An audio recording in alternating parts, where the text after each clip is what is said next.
Hello दोस्तों, welcome to my YouTube channel English info में आपका एक बार फिर से स्वागत है दोस्तों। तो दोस्तों आज मैं इस वीडियो में बात करने वाला हूँ इंग्लिश ग्रामर की। और जीरो लेवल से हाई लेवल तक मैं ग्रामर अब पढ़ाने का काम करूँगा दोस्तों। यहाँ पर दोस्तों अब मैं बेसिक से एडवांस लेवल तक अब यहाँ पर ग्रामर सेक्शन चालू कर रहा हूँ।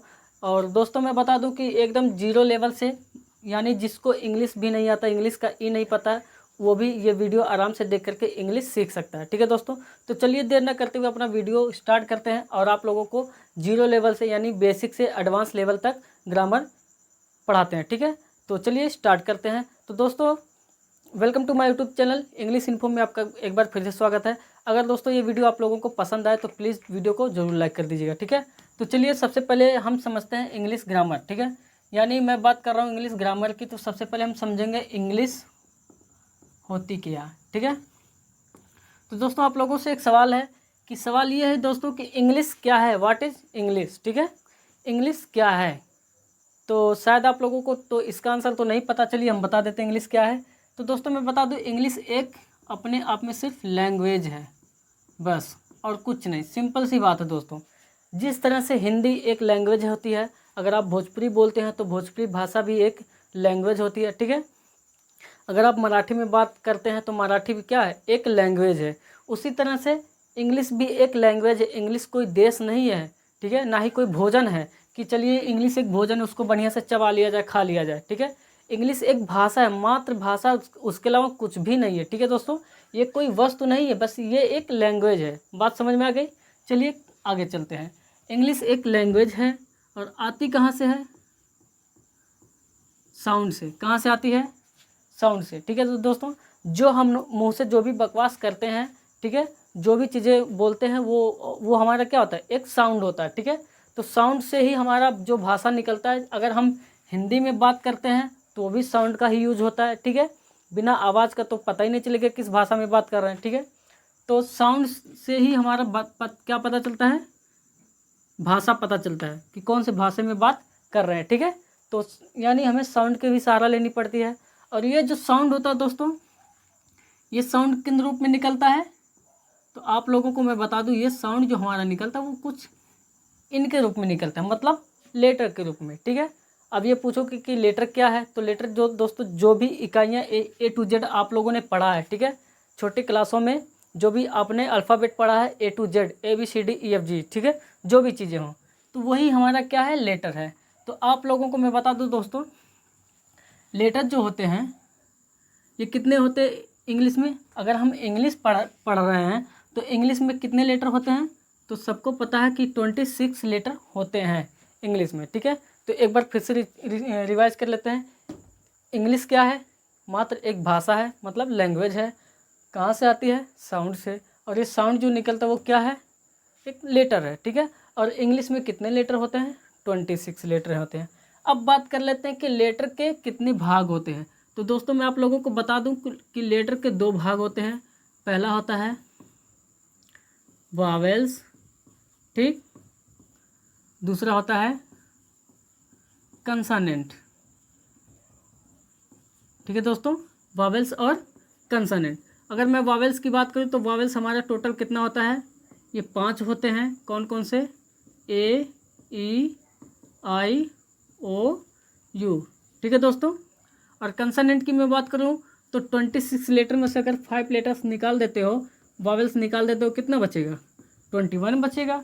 जो 21 बचेगा ये हमारा क्या होगा, कंसोनेंट होगा। जैसे अब ये 5 लेटर निकाल दो ABCD में से, जैसे हो गया BCDFGH, I को छोड़कर JETC कर लो। ठीक है, तो ये हमारा क्या हो गया, कंसोनेंट हो गए। ठीक है दोस्तों, चलिए अब कहानी को लेकर चलते हैं आगे। तो दोस्तों अब मैं बता दूं, यहाँ पर आप देख सकते हैं जो हमारा वॉवेल्स और कंसोनेंट है, अगर इन दोनों को मिला दिया जाए, कुछ अक्षरों को मिला दिया जाए, तो हमारा एक नया चीज़ निकल के आता है जिसका नाम है वर्ड। क्या आप लोगों ने वर्ड के बारे में सुना ही होगा। ठीक है, ये हमारा वर्ड है। वर्ड किस चीज़ से बनता है, वॉवेल्स और कंसोनेंट यानी लेटर से ही। यानी अगर मैं इसकी परिभाषा डेफिनेशन की बात करूं तो यहाँ पर आप कहते हो अ group of the letters with a complete meaning is called words. ठीक है दोस्तों, यानी अगर मैं डेफिनेशन की बात करूं वर्ड की, तो डेफिनेशन बनता है a group of the letters. क्या? A group of the letters, यानी अक्षरों का ऐसा समूह जिसका पूर्ण अर्थ निकले, विद अ कंप्लीट मीनिंग। ठीक है, कंप्लीट मीनिंग, जिसका पूर्ण अर्थ निकले, वो क्या कहलाता है? हमारा वर्ड कहलाता है, शब्द कहलाता है। ठीक है, यानी हमने कहा है कि शब्दों का ऐसा समूह जिसका पूर्ण अर्थ निकले वही हमारा शब्द कहलाता है। तो यहाँ पर दोस्तों एक बात मैं बता दूँ, वॉवेल्स और कंसोनेंट को ही मिलाकर हमारा क्या बनता है? शब्द बनता है। ठीक है दोस्तों, तो चलिए अब कुछ एग्जांपल्स देख लेते हैं। जैसे मैं एग्जांपल्स की बात करूं,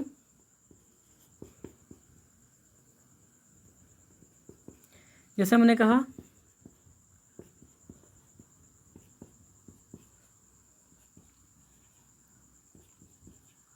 अगर मैं इसको मिला दूं तो क्या बनता है हमारा? तो हमारा बनता है मैंगो। ठीक है, तो हमारा मैंगो क्या है? यहाँ पर आप देख सकते हैं एम क्या है? एम भी एक लेटर है, ए भी लेटर है, ये सारे के सारे क्या हैं? सब के सब लेटर हैं। लेकिन यहाँ पर हम देखेंगे कि एम हमारा लेटर में क्या है? कंसोनेंट है, देख सकते हो। ए हमारा लेटर तो है लेकिन क्या है? वॉवेल्स है। ठीक, एन क्या है हमारा? कंसोनेंट है। जी क्या है हमारा? वॉवेल्स है। ओ क्या है हमारा? जी हमारा क्या है? कंसोनेंट है। ओ क्या है हमारा? वॉवेल्स है। ठीक है दोस्तों, तो यहाँ पर हमें वॉवेल्स और कंसोनेंट दोनों को मिलाकर ही हमारा एक नया चीज़ बना है जिसका नाम है मैंगो। मैंगो ही हमारा क्या है? वर्ड है। लेकिन एक बात और मैं बता दूं दोस्तों, अगर इन्हीं अक्षरों को इधर से उधर कर दूं तो, जैसे मान लो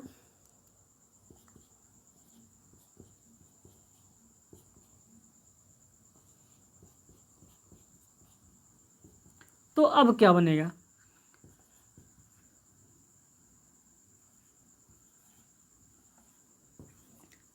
तो देखा जाए दोस्तों, यहाँ पर भी अक्षरों के समूह ही हैं। ठीक है, यानी आप लोगों ने जब छोटे क्लास में पढ़े होंगे तो आप लोगों ने ये पढ़ा था कि दो या दो से अधिक अक्षरों को मिलने पर शब्द बनता है। तो यहाँ पर देखो दो या दो से अधिक अक्षर तो मिल रहे हैं, ये हमारा शब्द है। ठीक है, यहाँ पर भी तो दो या दो से अधिक शब्द मिल रहे हैं, क्या ये हमारा शब्द है? जी बिल्कुल नहीं। ठीक है, ये हमारा शब्द नहीं है। क्यों नहीं है? क्योंकि यहाँ पर देखो दोस्तों कह रहे हैं कि अ ग्रुप ऑफ द लेटर्स, शब्दों का ऐसा समूह, मतलब अक्षरों का ऐसा समूह।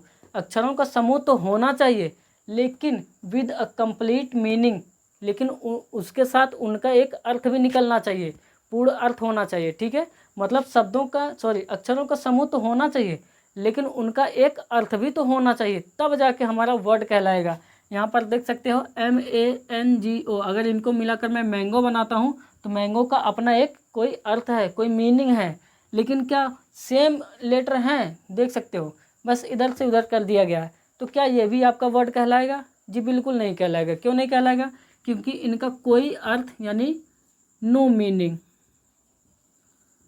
कोई अर्थ नहीं है यहाँ पर। ठीक है, इसका कोई भी अर्थ नहीं है, इसलिए ये हमारा वर्ड नहीं कहलाएगा। ठीक है दोस्तों, ये बातें आप लोग ध्यान दीजिएगा। यानी आप लोगों को क्या ध्यान देना है कि अगर वर्ड की बात आए तो अ group of the letters with a complete meaning, मतलब जहाँ पर अक्षरों का समूह तो हो लेकिन जहाँ वहाँ पर क्या होना चाहिए?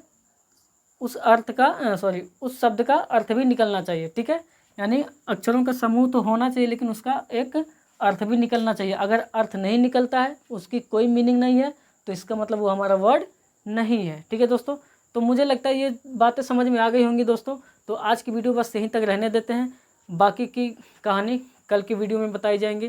तो दोस्तों कल के वीडियो में आप लोगों को ये बताया जाएगा कि सेंटेंस क्या होते हैं। ठीक है, तो आज की कहानी यहीं तक रहने देते हैं, कल हम सेंटेंस पढ़ेंगे। सेंटेंस के बाद धीरे धीरे हम कितने प्रकार के सेंटेंस होते हैं, सेंटेंस के टाइप कितने होते हैं। ठीक है, ये सारी चीज़ें पढ़ने के बाद तब हम ग्रामर सेक्शन पर यानी चलेंगे टेंस पर। ठीक है, तो आई होप दोस्तों ये वीडियो आप लोगों को अच्छा लगा होगा। अगर दोस्तों ये वीडियो आप लोगों को अच्छा लगा हो तो प्लीज़ वीडियो को लाइक कर दीजिएगा और शेयर भी कर दीजिएगा। और अगर आप बेसिक से एडवांस लेवल तक ग्रामर सीखना चाहते हो तो मेरे साथ बने रहिए, ठीक है, और चैनल को सब्सक्राइब कर लीजिए।